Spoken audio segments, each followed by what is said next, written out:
jeunes curieux, engagés. Vous avez des questions, des idées ou encore des envies de changement? Dans Voix d'avenir, on débat, on apprend et surtout on agit. Chaque semaine, un nouveau sujet. Environnement, éducation, santé mentale, société et plein d'autres sujets avec des étudiants comme vous et des invités inspirants. Rejoignez-nous dans Voix d'avenir. Instruisons, éduquons, apprenons et surtout faisons entendre notre génération. C'est chaque lundi et vendredi à partir de 16h sur Acadie Radio et TV. Voix d'avenir parce que chaque voix compte.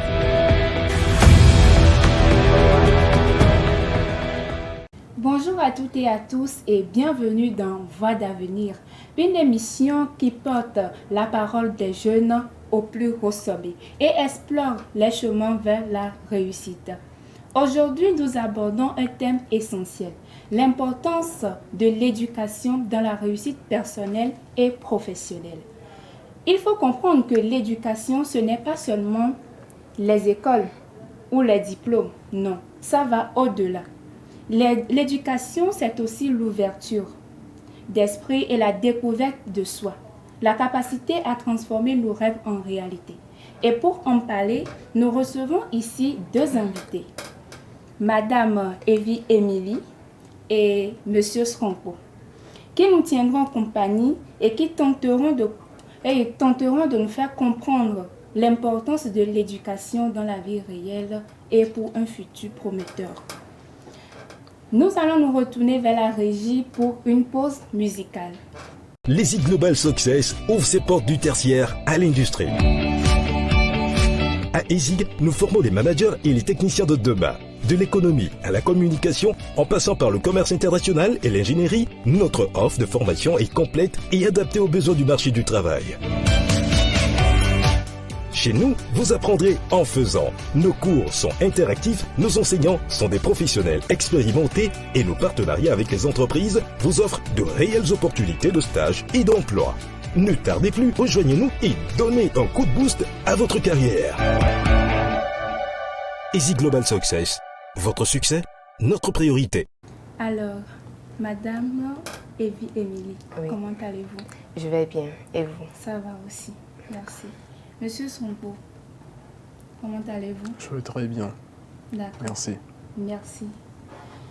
Madame Émilie, Oui. pourquoi pensez-vous que l'éducation est vraiment importante, joue un rôle crucial dans la réussite personnelle et professionnelle? Tout d'abord, l'éducation, Oui. c'est tout un processus par lequel une personne acquiert des compétences et des connaissances. Et donc, ces compétences et connaissances acquises au cours de tout ce processus peuvent jouer un rôle crucial ou bien central dans sa réussite personnelle Oui. tant qu'il sait comment les utiliser, les adapter à toutes les situations possibles. Voilà. D'accord, merci. À vous, Monsieur Sronko, pourquoi pensez-vous que l'éducation joue un rôle important dans la réussite personnelle et professionnelle? Ok. À mon avis, la raison pour laquelle l'éducation joue un rôle primordial, elle est très simple. Sans éducation, un individu ne peut pas s'adapter à la société. Il a forcément besoin d'être éduqué, de savoir ce qu'il faut faire en présence d'une personne plus âgée qu'elle, de savoir ce qu'il faut faire lorsqu'il est devant une situation donnée. Que ce soit l'éducation scolaire ou l'éducation familiale, les deux comptent énormément pour un individu. D'accord, merci beaucoup. À vous, Madame Evie. Si je ne me trompe pas, vous êtes étudiante en deuxième année. Bien sûr. D'accord. Dites-moi, les compétences acquises à l'école ou à l'université, Oui. quel est leur rôle? Qu'est-ce que cela pourrait en servir pour un futur? Alors, ces compétences acquises à l'école ou bien à l'université constituent une base vraiment solide pour une personne qui veut réussir bien réussir son futur. Parce que c'est à base de ces compétences et connaissances acquises lors de son étude qu'il va vouloir développer encore d'autres compétences et ou même les améliorer. D'accord. Pouvez-vous nous dire ou nous donner quelques individus qui ont réussi grâce à l'éducation et surtout ce qui vous a impacté dans leur éducation? Il y a un docteur américain, afro-américain, qui m'a vraiment marqué par son parcours. Il se dénomme Ben Carson. C'était un docteur, un neurochirurgien afro-américain. Ce qui m'a marqué dans son histoire, c'est que c'était un jeune venant de quartiers défavorisés. Comme vous le savez, en Amérique, il y a des quartiers spécialement où la plupart des habitants sont des Noirs américains. Et ces quartiers-là sont connus pour abriter des gens qui ne réussissent généralement pas dans la vie. Mais lui, il a eu cette chance-là d'avoir une mère vraiment aimante qui l'a éduqué d'une façon incroyable. À savoir, on lui a donné l'éducation de la maison, mais également on l'a accompagné dans l'éducation scolaire. Ce qui a fait que le garçon, en grandissant, il a une discipline de vie qui l'a amené à être au sommet dans son travail. D'accord. Merci beaucoup. En tant qu'étudiant, Oui. quelles sont les difficultés que vous avez eu à rencontrer tout au long de votre parcours? Les difficultés que j'ai eu à rencontrer. Si on met de côté l'aspect des notes, où tu dois travailler pour amener des bonnes notes à la maison, parce que je pense que ce côté-là, on ne va pas trop en parler, parce que tout le monde passe par là, tout le monde rencontre des difficultés par là, il suffit de s'exercer et ça va. Mais ce qui est récurrent, c'est l'aspect financier. Je pense que ce n'est pas que chez moi. Il y a d'autres étudiants aussi qui passent par cette étape-là. Et c'est vraiment un truc difficile, non seulement pour l'étudiant, mais aussi pour ses parents. Parce que tes parents, ils ont non seulement la charge de te nourrir, mais aussi la charge de t'accompagner dans tes études scolaires. Et parfois, lorsque l'argent n'y est pas du côté des parents, mais également du côté de l'étudiant, ça devient frustrant. Et ça agit parfois sur le moral, ce qui fait que, à un certain niveau, tu n'es plus totalement concentré. Effectivement. Merci, Monsieur Sonko. Je vous en prie. Madame Émilie, sûrement que vous avez eu à connaître, vous avez connu des étudiants ou des élèves qui ont tellement de difficultés à poursuivre leurs rêves et tout. Donnez-nous quelques exemples. Comment ces étudiants ont pu s'en sortir dans la vie? Ou ils sont restés comme ça ou... Oui, je connais des étudiants ou élèves qui ont rencontré ces problèmes que monsieur vient d'énumérer et qui ont su les surmonter avec la motivation malgré les difficultés et qui ont réussi dans leurs études. Et aussi d'autres qui n'ont pas pu s'adapter au rythme. D'accord. Merci beaucoup. Pouvez-vous nous parler des inégalités d'accès à l'éducation dans certaines régions, par exemple? Parlons d'inégalités. Ce qui est le plus récurrent, à mon avis, c'est ce fait-là où on constate parfois que les parents donnent plus d'importance à l'éducation scolaire des garçons plutôt qu'à celui des jeunes filles. Certes, de nos jours, des moyens sont mis en œuvre pour les sensibiliser, pour les faire comprendre que non seulement l'éducation de l'homme, du garçon compte, mais aussi celui de la jeune fille compte.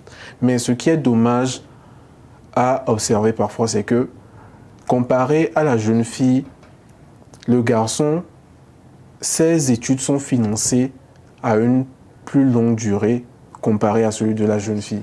Parce qu'arrivé un moment, lorsque les parents scolarisent leur jeune fille pour qu'elle puisse aller à l'école, arrivé un moment, lorsqu'ils rencontrent des difficultés, ils se disent non, c'est bon, je vais la garder à la maison pour qu'elle fasse les tâches ménagères plutôt qu'elle puisse aller à l'école.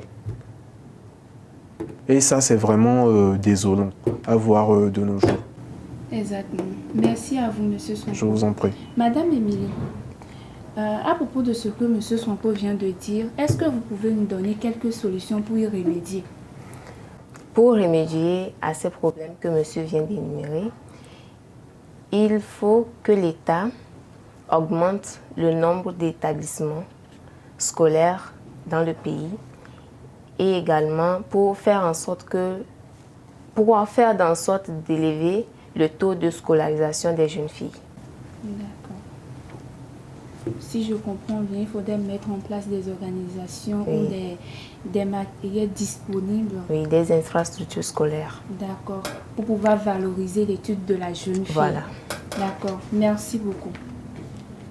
Monsieur Swanko, Oui. comment l'éducation peut-elle aider une personne à sortir de la pauvreté et à réaliser ses rêves?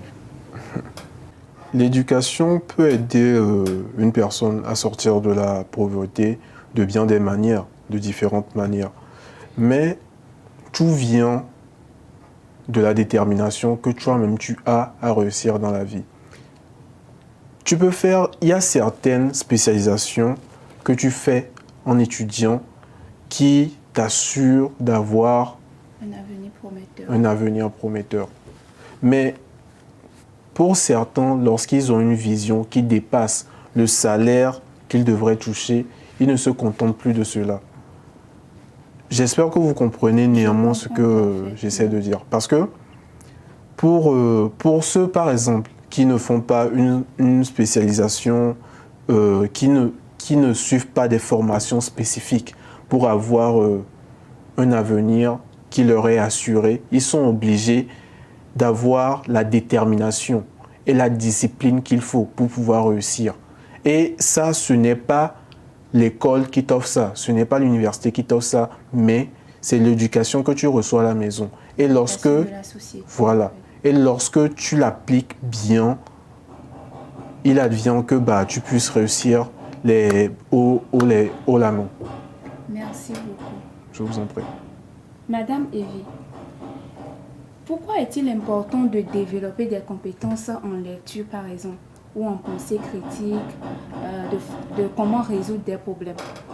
Bon, alors, il est important de développer des compétences en lecture pour savoir mieux s'exprimer et également découvrir des cultures d'autres communautés et autres. Parce que souvent, la culture des autres, le savoir de la culture des autres nous permet de s'adapter lorsqu'on se déplace de chez nous pour aller chez eux. Voilà. Et aussi en pensée critique pour participer au débat et aussi éviter d'être manipulé. D'accord. Dites-moi, comment les compétences spécifiques, toutes ces compétences qu'on acquiert, que ce soit dans la vie réelle, à la maison ou même à l'école, à l'université, peuvent-elles contribuer à une réussite à long terme? Si on les utilise bien, elles peuvent nous aider à réussir sur le long terme. Quel message aimeriez-vous transmettre aux jeunes qui doutent de l'importance de l'éducation? Monsieur Swanko. Le message que j'aimerais faire passer, il est très simple. Lorsque vous décidez d'aller à l'école, faites-le à fond. Ne faites jamais les choses à moitié. Et ayez des objectifs précis en tête.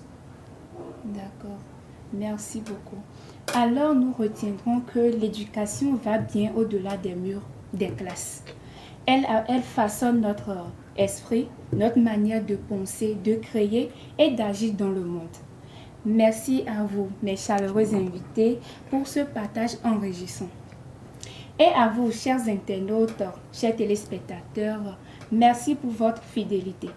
Continuez à croire en la force, en vous et surtout en vos rêves pour pouvoir bien réussir dans la vie. Rendez-vous très bientôt dans Voix d'avenir pour un prochain numéro. Bye bye!